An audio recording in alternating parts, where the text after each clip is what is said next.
Good afternoon. I'm Avi Hyman, Israeli government spokesman. Today is March 14th, 2024, day 160 of the October 7th war.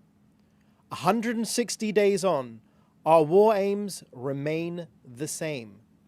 Destroy Hamas, bring home the hostages, and ensure that Gaza never becomes a threat to us, ever again. I'd like to wish a Ramadan Kareem to Israel's 1.7 million Muslims around the country. Ramadan Kareem to our Muslim friends around the world. Ramadan Kareem to the citizens of the countries with which we have peace agreements, our peace partners in Egypt, Jordan, the United Arab Emirates, Bahrain, Morocco, and Sudan. Ramadan Kareem to our brave Muslim Israeli soldiers that proudly serve on the front lines. And above all, Ramadan Kareem to the 5 Israeli Muslims being held in the Hamas hellholes of Gaza, namely Yusuf al-Zadna, Hamza al-Zadna, Farhan el-Qadi, Mohammed el-Atrash, and Hisham al-Sayed. May they be released along with all of the hostages to spend time with their friends and family in peace. Next, I want to give you an important update from COGAT, which coordinates and facilitates humanitarian aid entering Gaza. Since the start of this war, 16,850 aid trucks have crossed into Gaza. That's 312,560 tons of aid: food, water, medical supplies, and shelter equipment. In the last week, more than 1,000 aid packages were dropped by parachute. Today, the IDF awaits the arrival of humanitarian aid by sea from the World Central Kitchen Aid Organization, financed by our friends in the United Arab Emirates. It set sail yesterday from Larnaca in Cyprus after a security check. We told you yesterday about 6 aid trucks entering the northern Gaza Strip through a gate. Again, the World Food Programme aid was coordinated with the IDF with security checks at Kerem Shalom. So what's the issue, you might ask? Well, it's pretty simple. Hamas steals the aid. Hamas has orchestrated the hunger. Hamas wants to maximize the suffering of ordinary Gazans. No one in Hamas is hungry. Why? Well, to stop the war, to get an immediate ceasefire, to protect their own skins. Today and every day, there is no limit to the amount of aid that can be delivered into Gaza by land, air, and now even by sea. Now an update from our northern border, where our security forces are operating to restore security to the residents of the north. Israel is responding with force to Hezbollah aggression against our civilian communities in the area. This morning, following sirens in Kfar Blum, the IDF aerial defense array intercepted suspicious aerial targets that crossed from Lebanon into Israel. IDF fighter jets struck Hezbollah terrorists in Kunin a short while ago. The Iranian-backed Hezbollah terrorists in Lebanon and Syria will be held responsible in violation of UN Security Council resolutions 1559 and 1701. Now for an update on our war to destroy Hamas in Gaza. Mortar shells were fired at Kibbutz Nahal Oz. The Air Force eliminated the terrorists that fired them in central Gaza. In Hamad, our troops destroyed rocket launchers and eliminated 2 terrorists.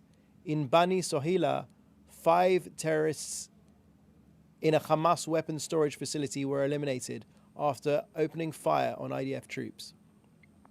And lastly, there was a visit of the Dutch Prime Minister Mark Rutte yesterday. Prime Minister Netanyahu welcomed the Dutch Prime Minister to his office in Jerusalem in their fourth meeting since the outbreak of the war.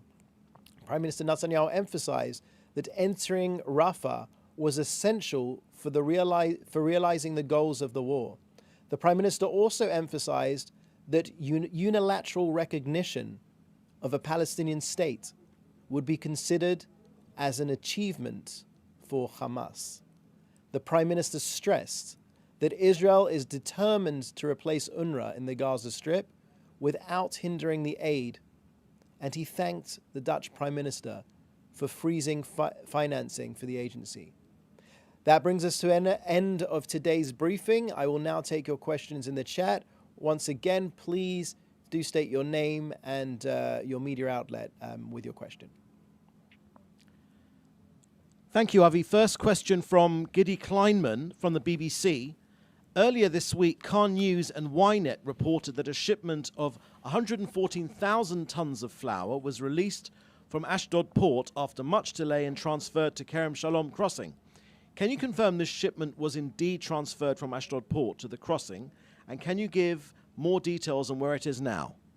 Hi, Giddy. Well, it's good to hear from you, my friend. I'm afraid that really is a question for Kogat. I can do bigger picture and policy, but specifics like that will be for Kogat. Thank you. Next question from David Clement from the News Forum. Canada's Foreign Affairs Minister announced $1 million in funding for Palestinian women who have survived sexual abuse based on the unconfirmed reports that Palestinian women, girls, have been assaulted in Israeli detention. Does the PMO have comment on the funding and those reports of abuse? We absolutely and categorically reject those reports. Unfounded reports. We don't see, we don't feel that they hold water. This is a clear attempt by some to draw a moral equivalence between the atrocities perpetrated by Hamas against Israeli civilians, women, girls, children, girls raped in front of their families, and then their parents killed in front of them. The atrocities of October 7th were on such a level, but yet still people are trying to deny them, and now people are trying to draw this false moral equivalence. Our soldiers act with the utmost moral clarity, and anyone who wavers that line is dealt with in the serious of ways. Thank you. A second question from David Clement at the News Forum. The IDF has said that they are planning to move civilians out of Rafah before the offensive. Can you elaborate on the steps taken to notify civilians on how to flee and what will be done to ensure safe passage? So I can't speak specifically to operational activity that hasn't begun.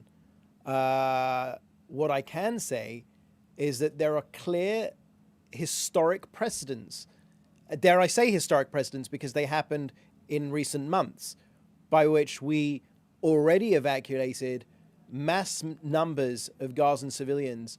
We took them out of the line of fire because our fight is with Hamas, not the people of Gaza. So what we've already done and what we've already achieved in the north and center of Gaza will be done with Rafa as well. As my Prime Minister said from the beginning, he requested for a plan from the IDF, a two-pronged plan. One, to evacuate the civilians, and two, to eliminate Hamas. Let's make it clear that if we do not destroy the last 4 Hamas battalions in Rafah, we will have not completed the war. We will have lost the war because Hamas will just rearm. They could retake Gaza, and we'll return to a reality that we found ourselves in on October 6th, by which Hamas wants to perpetrate October 7th again and again and again. This is a brutal, genocidal terror organization that must be destroyed, and that's exactly what we'll do. Thank you. Question from Joel Pollack at Breitbart News. Can Israel confirm that the Biden administration has given the green light for limited operations in Rafah? Joel, thanks for the question. I've certainly seen the reports that you're referencing. Israel is a sovereign state. Israel needs, like I've said, Israel needs to eliminate the last 4 Hamas battalions in Rafah. It's a matter of time. We will destroy Hamas, we will bring home the hostages, and we will ensure that Gaza no longer poses a threat to the people of Israel. Second question from Joel Pollack at Breitbart News. How does Israel respond to reports that the US is about to slap sanctions on particular geographic areas in the West Bank, not just individuals accused of extremism? Again, I've seen the reports. I don't have an official response to reports because they're not yet policy, and I don't know if they'll become policy. They're reports. What I can say is that depending on how you count them, there are between 500,000 to 800,000 Israelis living beyond what's known by some as the Green Line in Judea and Samaria and areas in Jerusalem. And the vast, vast, vast majority of those people are law-abiding citizens. It seems a bit strange to want to take any action against a tiny minority that are being dealt with by the police with the strictest of measures. I think this is an internal Israeli issue, and it is being dealt with. It's almost it would be almost like another country imposing sanctions on England because of football hooligan violence. It seems a bit strange to us. Thank you. A last question from Jim Williams at Zenga International News Service, Washington, D.C. Given the increasing attacks by Iranian proxies, is Israel now fighting on 2 fronts? Well, without putting me on the spot to count the fronts that we're fighting on, there are many of them, and it's more than 2. We have threats, as I've said in this briefing, from Lebanon, from Syria, from Gaza. The Houthi threat has not diminished either. Iran is at the top of the axis of terror. They are the puppet masters of Tehran, the tyrants of Tehran, and they are activating their proxies against us. But let us not forget that their fight is not just with Israel. Their fight is with the West. They've made that clear for decades. That we, in their sick worldview, are the little Satan, and America is the great Satan. That first they will come for the Saturday people, the Jews, and then they'll come for the Sunday people, the Christians.